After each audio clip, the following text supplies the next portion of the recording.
ಇವ್ರ ಹೆಸರನ್ನ ಉದ್ದಟತನದ ಠಾಕ್ರೆ ಅಂತ ಇಡಬೇಕಾಗಿತ್ತು ಸರಿಯಾಗಿರೋದು. ಯಾಕೆಂದ್ರೆ ಪದೇ ಪದೇ ಬೇಕು ಅಂತ ತಮ್ಮ ಅಸ್ತಿತ್ವವನ್ನ ಉಳಿಸ್ಕೊಳ್ಳಿಕ್ಕೆ ಕರ್ನಾಟಕದ ವಿಚಾರಕ್ಕೆ ಸಂಬಂಧಪಟ್ಟಂತೆ ಮಾತನಾಡೋದೇ ಇವ್ರ ಚಾಳಿ ಆಗ್ಬಿಟ್ಟಿದೆ.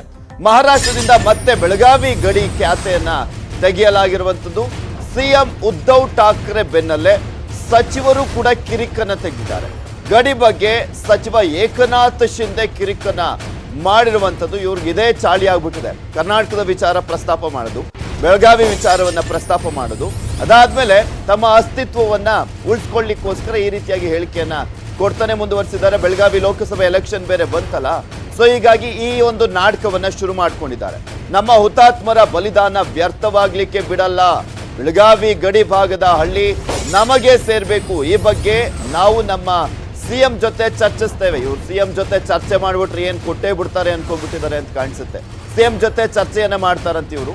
ಬೆಳಗಾವಿ ಗಡಿಯ ನಮ್ಮ ನೆಲ ನಮಗೆ ಸೇರ್ಬೇಕು, ನಮ್ಮ ನೆಲ ಪಡೆದು ಹುತಾತ್ಮರಿಗೆ ಶ್ರದ್ಧಾಂಜಲಿಯನ್ನ ಸಲ್ಲಿಸ್ತಾರಂತೆ. ಮಹಾರಾಷ್ಟ್ರ ಸಚಿವ ಏಕನಾಥ್ ಶಿಂದೆ ಉದ್ದಟತನವನ್ನ ಪ್ರದರ್ಶನ ಮಾಡಿರುವಂಥದ್ದು.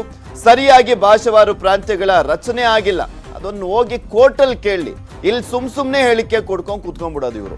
ಸುಮ್ಮನೆ ಅಲ್ಲಿಗೆ ಹೋಗಿ ಬೆಂಕಿ ಹಸ್ತು ಬಿಡೋದು, ಅದು ಹೊತ್ಕೊಂಡು ಉರ್ದು ಬಿಡುತ್ತೆ. ಸೊ ಆರಾಮಾಗಿ ಇವ್ರು ನೋಡ್ಕೊಂಡು ತಮಾಷೆನ ಕೂತ್ಕೊಂಡಿರ್ತಾರೆ ಅಲ್ಲಿ. ಇನ್ನು ನಮ್ಮ ಸರ್ಕಾರ ಗಂಭೀರವಾಗಿ ಪರಿಗಣಿಸಿದೆ.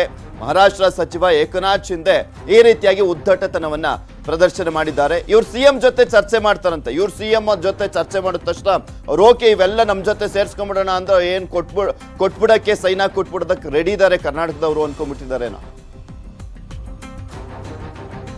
ಈ ಕುರಿತಂತೆ ಪ್ರವೀಣ್ ಶೆಟ್ಟಿ ಅವರು ನ್ಯೂಸ್ 18 ಜೊತೆ ಮಾತನಾಡಿದ್ರು. ಏನ್ ಹೇಳಿದ್ರು ಕೇಳೋಣ.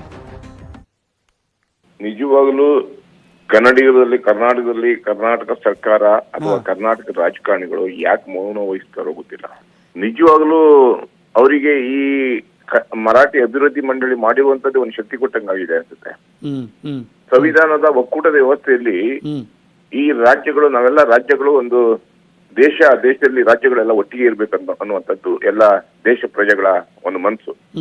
ಇಂತಹ ಸಂದರ್ಭದಲ್ಲಿ ಉನ್ನತ ಸ್ಥಾನದಲ್ಲಿ ಒಬ್ಬ ಮುಖ್ಯಮಂತ್ರಿ ಈ ಕುಚೇಷ್ಟೆಯನ್ನ ನೋಡಿದ್ರೆ ಅವನು ಏನು ಮರಾಠಿಗರ ಮತ್ತು ಕನ್ನಡಿಗರ ನಡುವೆ ಎಂತ ವಿಷ ಬೀಜವನ್ನ ಬಿತ್ತಾ ಇದ್ದಾರೆ ಅಂದ್ರೆ, ನಾವು ಕರ್ನಾಟಕದಲ್ಲಿ ಮರಾಠಿಗರಿಗೆ ಅಭಿವೃದ್ಧಿ ಪ್ರಾಧಿಕಾರ ಮಾಡಿದ್ರೆ ನಾವು ಶ್ರದ್ಧಾಂಜಲಿ ರೂಪದಲ್ಲಿ 3 ಜಿಲ್ಲೆಗಳ ಹಳ್ಳಿಗಳನ್ನ ನಾವು ವಾಪಸ್ ಪಡಿಬೇಕನ್ನೋ ಮಾತನ್ನ ಹೇಳಿದ್ರೆ, ಇದು ಕನ್ನಡಿಗರ ಮತ್ತು ಮರಾಠಿಗರ ಶ್ರದ್ಧಾಂಜಲಿಗೆ ಅವನು ಅದು ಮಾಡೋದಲ್ಲ, ಮತ್ತಿಷ್ಟು ಶ್ರದ್ಧಾಂಜಲಿಗಳನ್ನ ಮಾಡುವಂತ ಕೆಲಸವನ್ನು ಅವ್ರು ಮಾಡ್ತಾರಂದ್ರೆ ತಪ್ಪಾಗಲ್ಲ ಅನ್ಸುತ್ತೆ.